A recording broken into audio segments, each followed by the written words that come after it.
Aqui nós vamos falar sobre densidade de corrente elétrica. Na aula anterior nós falamos sobre corrente elétrica.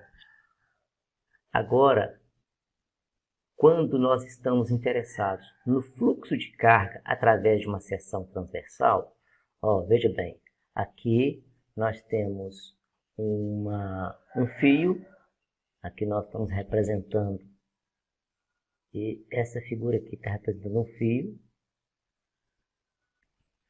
Então aqui nós temos a representação de um fio, aqui está a seção transversal, e aqui nós temos a corrente. E aqui quando eu estou dizendo corrente, eu estou pensando, aqui corrente elétrica, eu estou pensando em portadores positivos de carga, atravessando essa seção transversal mostrada aqui. Então o que acontece? Quando a gente pensa num fluxo de carga através de uma seção transversal, nós vamos recorrer à grandeza física chamada densidade de corrente. A densidade de corrente é inclusive um vetor. E ela vai ter a orientação do vetor velocidade da carga elétrica, e nesse caso aqui nós vamos estar pensando uma carga elétrica, nós vamos estar pensando na situação em que o portador de carga é positivo. Então vamos lá. Temos a densidade de carga, que nós vamos representar com a letra J, e nesta situação nós estamos computando cargas que passam através dessa seção transversal a esse fio. Não sei se a figura está uma figura ilustrando adequadamente. Vamos pensar em um fio e fazermos uma seção transversal nesse fio, de forma que as correntes, que as cargas façam esse movimento de tal maneira a atravessar uma seção transversal desse fio. Então essa é a ideia desta figura mostrada aqui. Agora nós vamos definir também o chamado vetor área. O vetor área, ele vai ser perpendicular a, quando fazemos uma seção transversal, aqui, digamos que esse fio seja um fio cilíndrico. Se fizermos uma seção transversal, nós vamos ter um círculo definido aqui na seção transversal. Esse vetor área deve ser perpendicular ao plano desse círculo. Então, se nós pegarmos esta seção transversal, que inicialmente ela está assim, de tal forma que as cargas atravessam nesse sentido, se nós olharmos para esse disco, se olharmos para essa seção transversal, botando o olho, por exemplo, na pontinha dessa seta, de um lado ou do outro, na extremidade ou na origem dessa seta, nós vamos ver um disco. E esse vetor área vai ser, digamos que esse disco esteja apoiado na folha de papel. Então, o vetor área vai ser ou entrando na folha de papel ou saindo da folha de papel. Esses símbolos aqui, para entrando na folha e saindo da folha, nós vamos estudar mais adiante com detalhes, quando estivermos falando de campo magnético. Então, o vetor área, ele tem que ser perpendicular a essa área definida pelo disco. Então, nesse caso aqui, o nosso vetor área, ele vai estar apontando nesta direção. Então, está aí. Sentido da densidade. Densidade corrente, que é um vetor, nós vamos representar com a letra J. ele tem o mesmo sentido da velocidade das cargas. Se essas cargas forem positivas, né, conforme já foi dito inicialmente. Esse J ele tem o sentido oposto da velocidade das cargas se as cargas são negativas. Então, aquela história que nós já conhecemos. Se eu tenho carga elétrica positiva fluindo numa seção transversal com uma velocidade dessa aqui, ó, cargas positivas estão fluindo nesse sentido, então nós vamos ter a densidade corrente também. Mas acontece que próton caminhando nesse sentido equivale a elétron caminhando nesse sentido. Então, esta é a velocidade do elétron. No entanto, o J continua tendo esse sentido, que é o sentido oposto ao da corrente de cargas das cargas negativas. Nós já conhecemos lá da eletrostática que uma carga positiva, ela naturalmente quer deslocar favorável ao campo elétrico. Se a carga é positiva, ela quer caminhar favorável ao campo elétrico. Se ela é negativa, ela tem a tendência natural de deslocar para o lado contrário do sentido do campo elétrico. No início da nossa conversa sobre corrente elétrica, nós mostramos que no metal as cargas apresentam um movimento aleatório, a menos que um campo elétrico passe a atuar nesse material condutor. Então, detalhe importante, algumas observações importantes aqui, ó. Sem a presença do campo elétrico, os elétrons movimentam de forma aleatória. Então, se eu tenho aqui, por exemplo, um pedaço de metal e tenho aqui, por exemplo, os elétrons, se não tem campo elétrico, esses elétrons vão apresentar velocidade de maneira aleatória. Uma velocidade nesse sentido, a outra nesse, o outro com velocidade para cá. Então, movimentos aleatórios aí ao longo do corpo do metal. Acontece que se estabelecer um campo elétrico, se um campo elétrico externo for estabelecido aqui nesse pedaço de metal, se esse metal for levado para uma região de campo elétrico, digamos que o campo elétrico tenha esse sentido. Se um campo elétrico for aplicado nesse sentido, esse movimento aleatório vai deixar de existir e esses elétrons vão apresentar uma velocidade que a gente chama de velocidade de deriva. Todos eles vão caminhar nesse sentido, que é aquilo que nós já discutimos. Carga negativa, ela tem a tendência natural de caminhar opondo ao campo elétrico, sentido contrário ao campo elétrico. Se fossem positivas as cargas, se as cargas fossem positivas, o sentido seria o oposto. Esta velocidade que se estabelece ao aplicar um campo elétrico é chamada de velocidade de deriva. Se os elétrons estão se movimentando aleatoriamente, ou seja, quando não tem campo elétrico, o que faz esses elétrons movimentarem de maneira aleatória? O que faz esses elétrons movimentarem de maneira aleatória é a agitação térmica. Então, se esse pedaço de metal estiver numa temperatura superior ao 0 Kelvin, esses elétrons vão apresentar esses movimentos.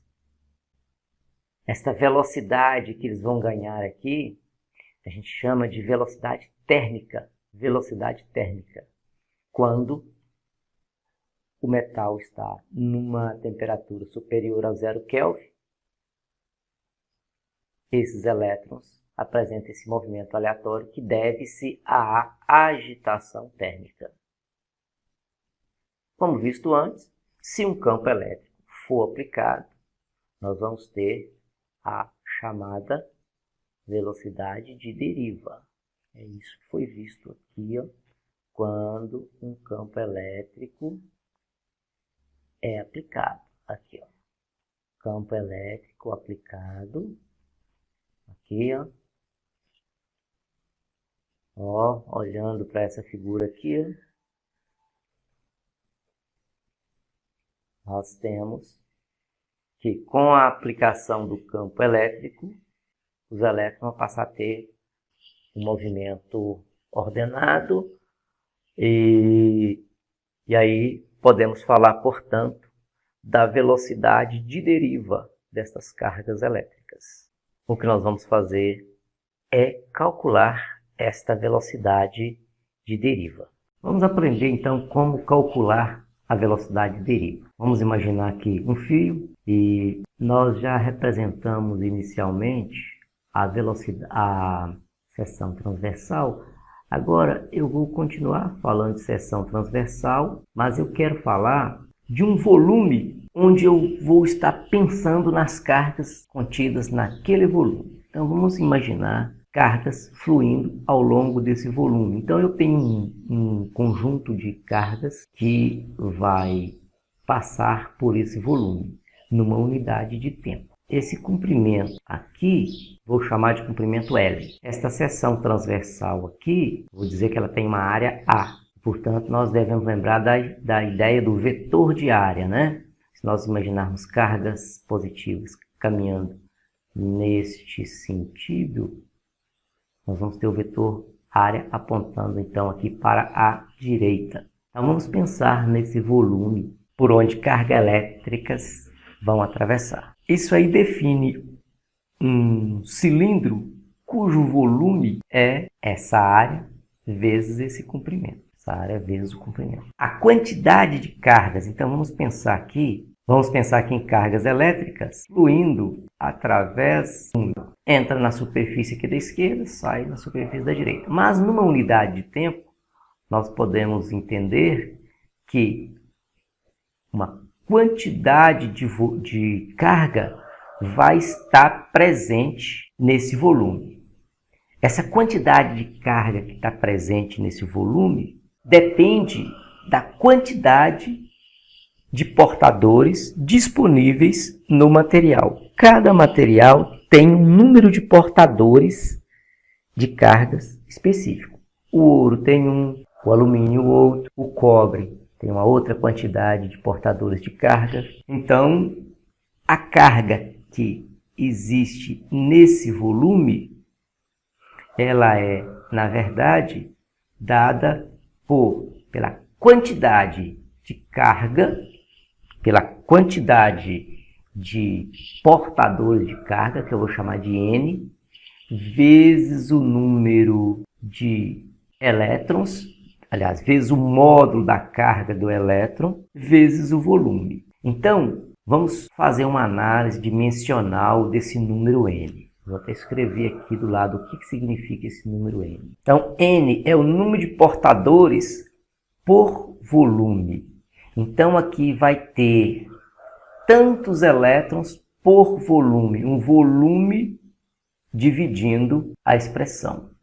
Portanto, a unidade de N vezes volume tem que ser adimensional, ou seja, N vezes volume tem que ser adimensional. Não tem unidade, porque isso aqui é o inverso do volume. Então, a quantidade de cargas existente nesse volume, ela é dada por o número de portadores por volume, vezes o volume, e vezes a carga do elétron, o módulo da carga do elétron. Então, essa carga disponível aqui, ela vai ser E vezes N. N, número de portadores de carga, ele é específico para cada tipo de material. O número de portadores de carga, ele é uma identidade do material, eletricamente falando. Então, é interessante, que se conheça o número de portadores de carga em determinados projetos elétricos ou eletrônicos. E essa conta para saber como calcular o número de portadores, nós vamos ver mais adiante no curso de Física 3, nesse curso de Física 3. Então está aqui, carga elétrica, número de portadores, carga elétrica é igual a carga do elétrico vezes o número de portadores vezes o volume. Mas quem é o volume? O volume é A vezes L. Se nós pegarmos essa expressão, que é a expressão, estou chamando de expressão estrela, e dividir essa expressão estrela por ΔT, nós vamos ter Q sobre ΔT, que é igual a E, N, A, L sobre ΔT. O que é ΔT? É o tempo gasto para que uma carga desloque dessa extremidade para essa extremidade desse volume considerado. Então, essa distância percorrida sobre o tempo é velocidade. Distância por tempo. Então, nós temos que a carga sobre tempo é igual a E, N, A, V. V. Essa velocidade nós chamamos de velocidade de deriva. E o que é carga sobre tempo? Já discutimos inicialmente, carga sobre tempo é corrente. Então, nós temos que a corrente é igual a carga do elétron vezes o número de portadores por volume, vezes a área, vezes a velocidade de deriva. Ou ainda, podemos escrever velocidade de deriva, vou isolar a velocidade de deriva, e tenho velocidade de deriva vai ser igual a corrente sobre a carga do elétron, sobre o número de portadores, sobre a área. Outra expressão já conhecida. Aliás, não é outra expressão já conhecida. Então, aqui nós temos velocidade de deriva, vou reescrever essa expressão. Velocidade de deriva, que é igual a 1 sobre E, N, que é carga do elétron, número de portadores de carga por unidade de volume, e I sobre A. Essa quantidade aqui, ó, I sobre A, nós vamos definir como sendo densidade de corrente. Densidade de corrente. Portanto, no lugar que tiver I sobre A, nós vamos escrever J, que é conhecido a partir de agora como sendo densidade de corrente. Então, tem aqui, ó, velocidade de deriva vai ser densidade corrente sobre o número de portadores vezes a carga de elétron. Isso é a velocidade de deriva. Se nós tivermos um dispositivo para medir densidade de corrente, também vamos conseguir medir a velocidade de deriva dos portadores de carga. Mais adiante nós vamos ver que, ó, olhando para essa expressão aqui, ó, se eu conhecer a corrente e conhecer a área da seção transversal, se eu souber, por exemplo, o diâmetro do fio, eu sei qual é a área da transversal. Se eu conhecer a intensidade de corrente, eu vou conhecer também a densidade de corrente. Conhecendo a densidade de corrente, eu vou conhecer, portanto, a velocidade de deriva. A velocidade de deriva, em função da densidade de corrente, está escrita aqui. Portanto, eu posso isolar densidade de corrente e escrever densidade de corrente, que é número de portadores de carga, vezes a carga do elétron, vezes a velocidade de deriva. Conforme discutido no iniciozinho dessa aula aqui, nós dissemos que densidade corrente é um vetor, e qual é a direção desse vetor? N é um escalar, E é um escalar, V é um vetor. Então, a velocidade de deriva e a densidade corrente tem o mesmo sentido, desde que o portador de carga seja positivo. Se o portador de carga for negativo, já discutido nessa aula aqui há instantes anteriores, que densidade corrente e velocidade do portador de carga negativo têm sentidos opostos. Esta equação aparece no livro-texto lá como equação 26.7. Então, portanto, está aqui o que nós chamamos de velocidade de deriva. Então, aqui o cálculo da velocidade de deriva e também a densidade corrente.